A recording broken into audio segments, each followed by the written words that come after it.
Red Mouse Alternative History. Episode 6, Magnus Maximus. Before the turn, the map looked like this.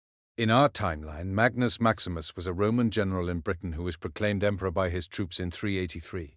He crossed into Gaul, fought for imperial power, and briefly controlled much of the Western Empire.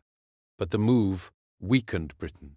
Roman authority on the island declined, and the province became vulnerable to fragmentation, raiding Saxon settlement, and the successor kingdoms that later fed the Arthurian legend.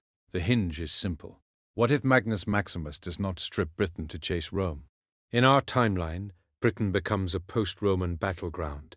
But in the Red Mouse timeline, Magnus stays, the island remains defended, and Roman Britain does not collapse in the same way. From there, the Red Mouse timeline begins.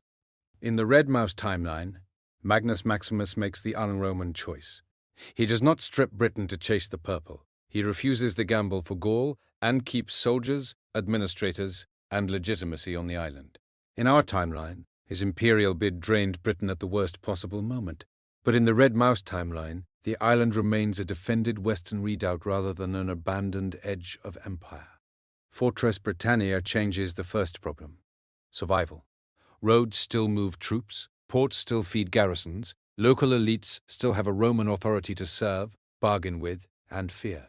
The Saxon Shore does not vanish. Raiding still comes, but it meets forts, patrols, and a command system. The eastern coast becomes a frontier, not an open door. Rome is a memory now, and memories do not pay garrisons. But Britannia did not fall when the empire withdrew, it traded.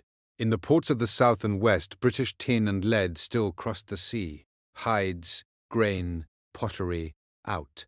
Wine, olive oil, glass, in. The ships that came were fewer, and they no longer sailed under Roman orders. They came because profit is older than empire and longer lived.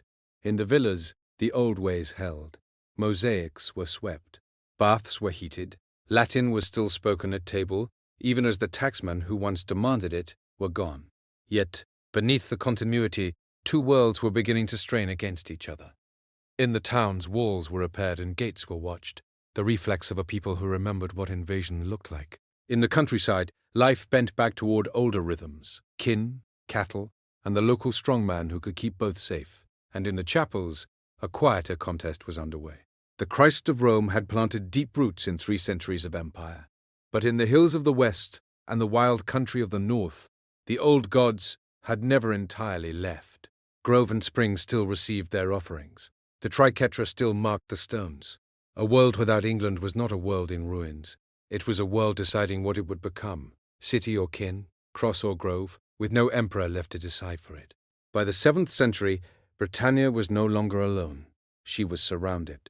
To the north, beyond the wall that Rome had built, the Picts held the highlands, a people the empire had never conquered, now pressing south as the old frontier weakened. To the east, across the Whale Road, a new power was stirring in the fjords. The Northmen had not yet come in force, but their ships were already probing the sea lanes, and every coastal watch knew what their sails would mean. To the south, the Franks were building something Europe had not seen since Rome, a kingdom that could match the old empire's reach. From Paris, their influence ran up the Channel and into the courts of Kent, trade, marriage, missionaries, and behind them all the memory of Roman law. 3 powers, 3 pressures, 1 island between them. The British kingdoms faced a choice that would echo for 1,000 years: resist them all, or learn the continental art of balance. Play Pict against Northman, Northmen against Frank, and let the strength of the island lie not in walls, but in never facing them all at once.